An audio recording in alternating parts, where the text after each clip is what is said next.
Hello, you're welcome to today's episode of Chronicles of a Nigerian Woman. My name is Fagbeja, and today I'll be reading May's story. I have just stumbled upon some information, and I am so stunned that I do not know what to do. Perhaps you can advise me when you hear my story. My husband is the firstborn and has 4 siblings. His parents got divorced when he was 9. His next 2 siblings are girls from the same father, and the last 2 are boys from another father. When his parents separated, they all stayed with their mom, who remarried 2 years later. Her second husband died just after the youngest child was born. My husband and his siblings never got to see their father, and they believed for many years that he abandoned them. It was when my husband turned 21 that his dad invited him and let him know that he had tried to be a part of their lives but was not allowed by their mom. My husband didn't fully believe him based on the information he had been fed for years by his mom, and so his relationship with his dad remained strained. His dad was relocating to Canada at the time.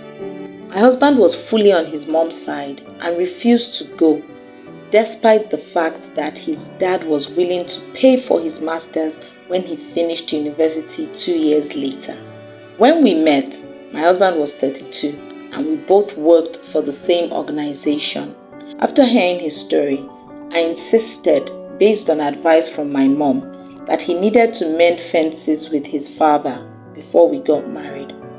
He hadn't even thought it was necessary for me to meet him prior to my insistence.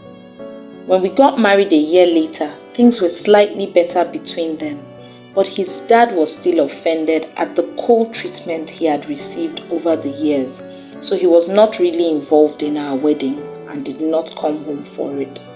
My husband's immediate younger sister had accepted the offer for a master's about a year before I met my husband. So she shuttled between Canada and Nigeria, while their youngest sister now lived permanently in Canada with their dad. Over the years, my father-in-law and I got closer. He called me often to check on me and the kids. My mother-in-law, on the other hand, was very possessive over her son and tried to interfere in our home. So there was palpable tension between us, because my husband did not find it easy to set boundaries with her, and so I tried to avoid her.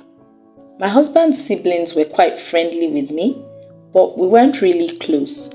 His immediate younger sister was about my age, and I found out that we had a couple of mutual friends on Facebook. One of them was a guy who I had grown up with, so I reconnected with him, and he mentioned to me that he had dated my sister-in-law for about a year, but they called things off when they found out that they both had the AS genotype. I knew my husband was an AA because we had got tested in preparation for our wedding, and I remembered him telling me at the time that both his parents were AA. Just to confirm, I asked him again about his mom's genotype, and he told me again that she was AA. When his dad visited us, I asked him as well, and he also confirmed that he was AA. Meanwhile, my father-in-law had told me once, when we were discussing their family issues, that the main reason for their divorce was because his wife had been unfaithful several times during their marriage, and he left when he couldn't take it anymore. The implication of what I have found is that my husband's sister is most likely not his dad's child, as his mom claims. I don't know anything about their other sister though. My question is, do I mention it to my husband, or do I just let sleeping dogs lie? It feels strange for me to know something that deep about my husband's family and hide it from him. Or what do you think? Any words of advice for May? Please share in the comment section.